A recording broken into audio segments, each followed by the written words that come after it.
Hey guys, welcome to this episode of Reality versus Expectations, where I get people from different careers and have them write 5 to 10 cards on what they thought their job was going to be like versus what it's actually like.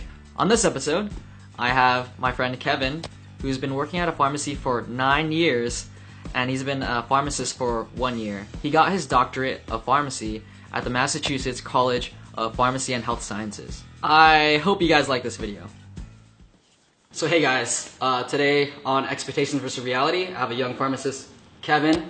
Why don't you talk about yourself a little and like where you went to school and what you do? Yeah, so I'm a pharmacist. I actually originally grew up in Boston, and I moved out here to California, and I'm a practicing pharmacist out here.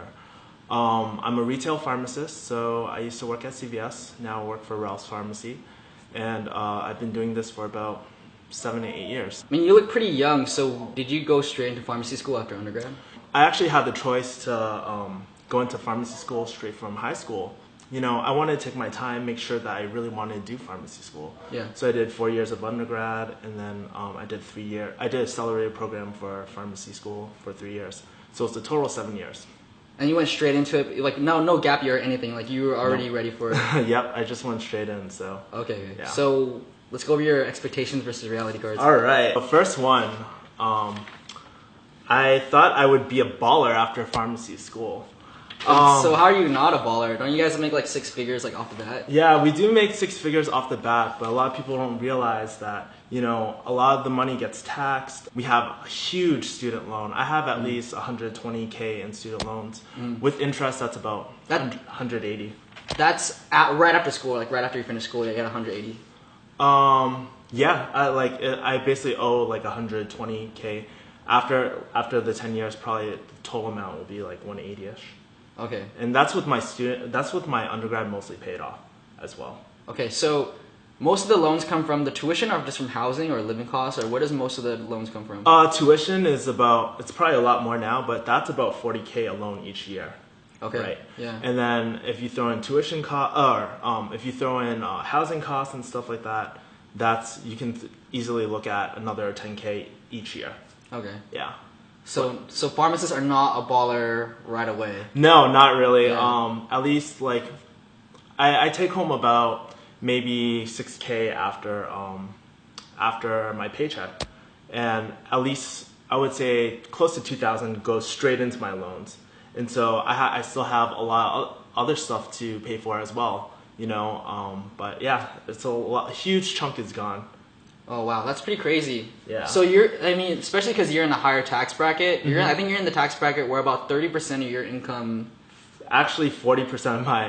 40% of your income. Yeah. I think it's 30 for federal, and then like 7% for California. So it's like 37%. Yeah, it's close to 40%. I actually calculated it out, and I was like, oh damn. You know, when I got my first paycheck, I was like, man, I worked I spent so much time in school just to have most of my money taxed by the government. But yeah, my next card. You need to be good at chemistry. So I hear this a lot. You have to be good at chemistry and stuff. And what I realized through this was that, you know, actually chemistry is important, especially get through your prereqs and stuff. But when you're actually practicing pharmacy, it's not as important, you know. So being a pharmacist has very little chemistry in it at all. Or none. Would you say none? I wouldn't say none. That's going a little too far, but probably like 10% of the time. Okay. You know, just general knowledge stuff. But what's actually really important is actually the math component. You know? Math is really important to a pharmacist? Yeah, it's more. What kind of math? It's like basic math, like typical stoichiometry stuff. So multiplication, addition, just basic math. But it's not too hard, but it's really important because if you do your math wrong, you could end up killing a patient. Yeah. So that's not good. We're not good. All right, Yeah. Next card. Next card. People will respect you because you're a doctor. So when I was applying to pharmacy school and stuff like that, a huge factor was that, oh man, I'm going to be respected. People are going to call me doctor because I am a doctor. I have my doctorate degree in pharmacy. Yeah. But in actuality, no one cares. Has any girl been like, wow, you're a pharmacist? Only once actually. You know, it's kind of funny to see the change in their eye. because they didn't really talk to me initially, you know what I mean? And then when somebody said I was a pharmacist, oh, their eyes lit up like they freaking won the lottery. You know? What did you think of that girl afterwards? You know, obviously I didn't want to talk to her, you know, because it's just a fake interaction, you know? Okay. Yeah, so yeah, not too highly of her. So even having a high profession, it's not like that great because then you don't want a girl to want you for your profession and money. You want to be liked for who you actually are, not for what you do and stuff. Do you think it's less impressive for, say, like you, because like most of your friends are Asian, and it's kind of like we have that expectation where it's like, oh, you're a pharmacist, engineer, like this, whatever, like you're a dentist. This, but if you're like, maybe if you're like a different nationality, you'd be like, people would be like, oh fuck, you're a pharmacist. Yeah, I definitely think so, especially like with, actually, you know what? When we were during graduation and stuff. Almost half my class wearing wins and stuff like that. It's pretty crazy. So yeah, I mean, a lot of us Asians, we do go on those professional careers and stuff. So I guess it's sort of less impressive, but yeah. All right, next card. The next one I have is flexible schedule, work-life balance, and vacation. When I first found out about pharmacy, pharmacists were telling me that, you know, it's really easy to have like a work-life balance, you know, you can pick up the kids and stuff like that, take vacations. Yeah. That was true, but up until probably 2007, 2006, when the pharmacist market was starting to get saturated, you know. What I'm seeing now is that, you know, I have to put in my vacation a year ahead. Wow. Yeah, it's crazy, right? A year ahead? Yeah, it's funny, I was trying to plan a Hawaii trip. Yeah. And I put my request in about maybe 6 months prior. It still got denied, you know. And this happens multiple times. And me being from the East Coast, it's really hard to see my family. I don't get to spend all the holidays with them. Especially as a retail pharmacist, you're expected to work holidays, depending which company you work for. Wow. Yeah. Do they pay you extra for working holidays? Oh, they do, but I mean... You don't want to even do it. It's not even worth the money, huh? It's not even worth the money at that point. If you do it for a year or two, it's not so bad, but there comes a point when money doesn't really mean anything. So here's where I'm a little bit confused. If the market's being saturated with pharmacists, doesn't that mean like, hey, like you can take a vacation off, we'll bring a temp pharmacist on to like fill your spot? Yeah, that's what I would think, but no. So how does saturated market make it so you can't take vacations because they could be more of a dick to you? Is that... Yeah, so if you don't work vacations and stuff like that, or don't work certain days, I mean, they'll just find somebody else to replace you at the end of the day. For retail pharmacy, obviously. For retail pharmacy. Yeah. And they also don't want more employees, think about it, because they have to pay out 401k, other benefits as well, you know.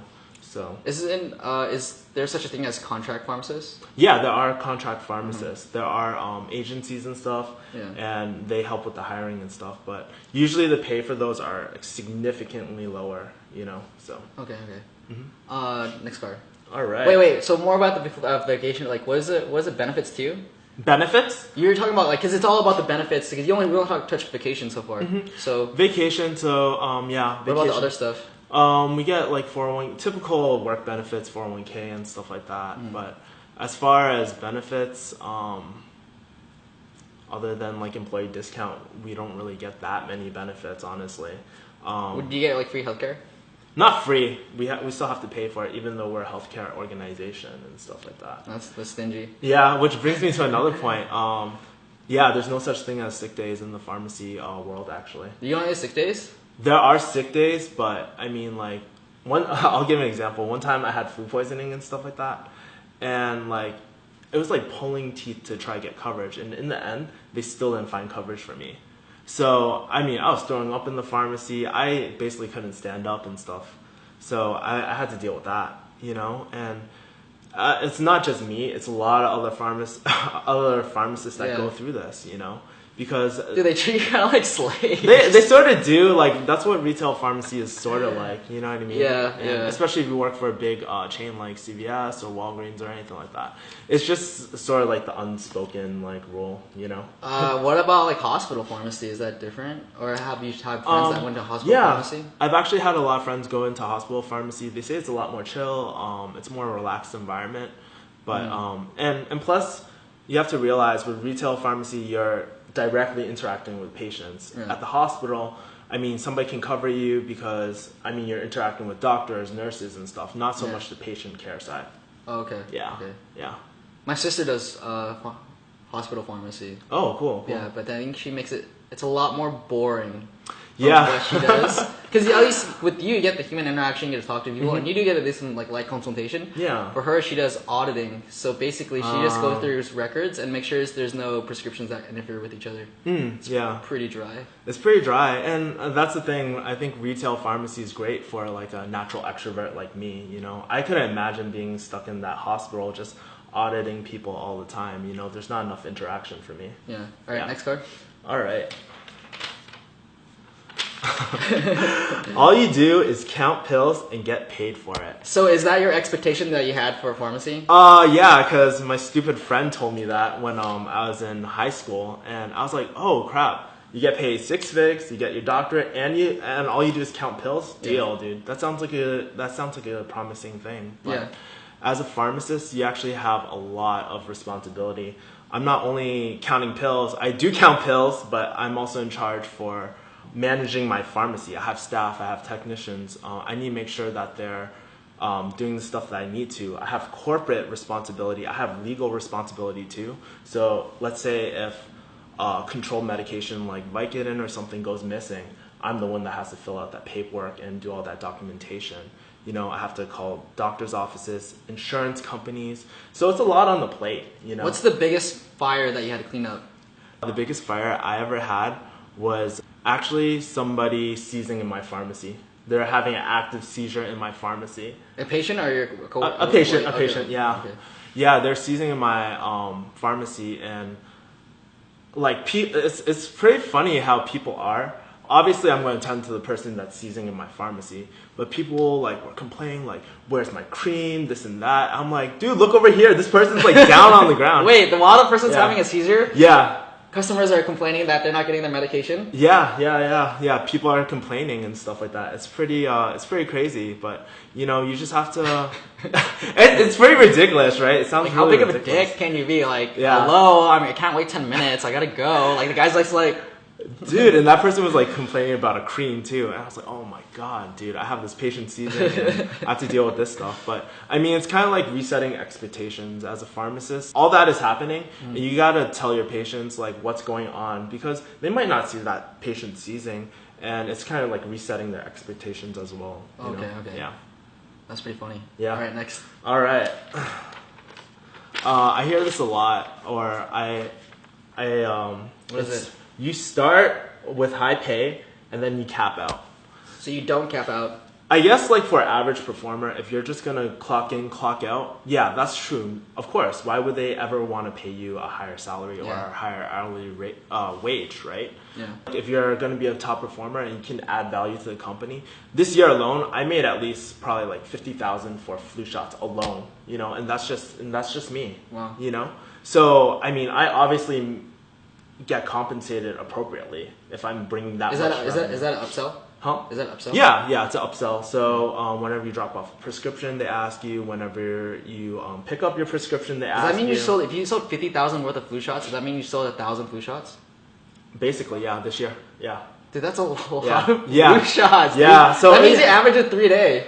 No, I give a lot more because you have to realize flu shot season. It's only for what, 3 months or 2 months. Okay. So I'm at least pumped. So you're getting like 12 or something. At least. 12. There's days I pumped out like 20 or 30. I had one of my other pharmacist friends. She printed out a whole list, and it was like I think she counted 120 in one day. It's like For crazy. you? Huh? Or for her? For her. Yeah. So I mean, I give a lot, but there's other people giving a lot more as well. You know. Dang. I had no idea that flu shots were. They give a small commission for it. Yeah. So I mean, it's part of your bonus and stuff as well. Okay, so that's probably one of the more interactive parts of being a pharmacist. Then, Yeah. just trying to like, Yeah. if you enjoy the sales stuff, which I think you do. I do enjoy the sales stuff, and it's not like, oh, people think of sales like, oh, you're scammy and stuff like that. No, people legitimately need flu shots. Yeah. Like I got a flu shot this past season, so. No, it's funny. I actually don't get immunized, but here's the thing, right? Yeah. Those people that want flu shots and stuff, I make it as easy as possible for them, as convenient as possible and stuff like that. Yeah. I don't push people to get flu shots. I never do. Yeah. I don't think that's ethically right. But if you want one, I'll make it as easy as possible for you. Okay. Yeah. That's pretty interesting. Is there anything else like that where a pharmacist can earn bonuses and stuff? Yeah, every pharmacy chain, they have a list of metrics and stuff like that. And depending how you do, that's how it is. Some of the metrics include like, oh, are people actually picking up their scripts? You know, because you could fill all your scripts, but if people aren't actively picking them up, then it does no good to the company. They're just wasting money. So it's up to the pharmacy to follow up with a prescription, like to call them, ask them to come in, email them, whatever, get whatever text this message, to get. all that sort of stuff. Yeah, and let's say if a patient hasn't, they're on a maintenance medication for blood pressure or something, and they haven't been picking up on time. Let's say like they get a 1 month supply, but it's been 2 months, they still haven't filled the prescription. It's also our responsibility to follow up with them as well and see, hey, what's going on? Are you still on this medication? Did your doctor change your medication? Have that in like that conversation with them, you know? And so, yeah. All right, next card. That's all my cards. That's all your cards? Yeah. Fast. All right, let's do the AMA. I hope you guys found that video helpful. If you guys did, thumbs up this video. If you guys haven't already, subscribe, because I have a future video with Kevin where I ask him, would he do pharmacy all over again? So subscribe if you want to see that video. If you guys want to follow Kevin's Instagram, you can click over here. Be sure to direct message him plenty of lovely pictures for me. Lots of dick pics. And then also, if you guys have a particular reality versus expectations that you guys want to see, write those in the comments below so that I can make videos that you want to see. And I'll see you guys next time. Bye. Hey guys, today we have two network engineers, Amar and Mike. How's it going? Can you guys introduce how you guys became network engineers and what do you guys do?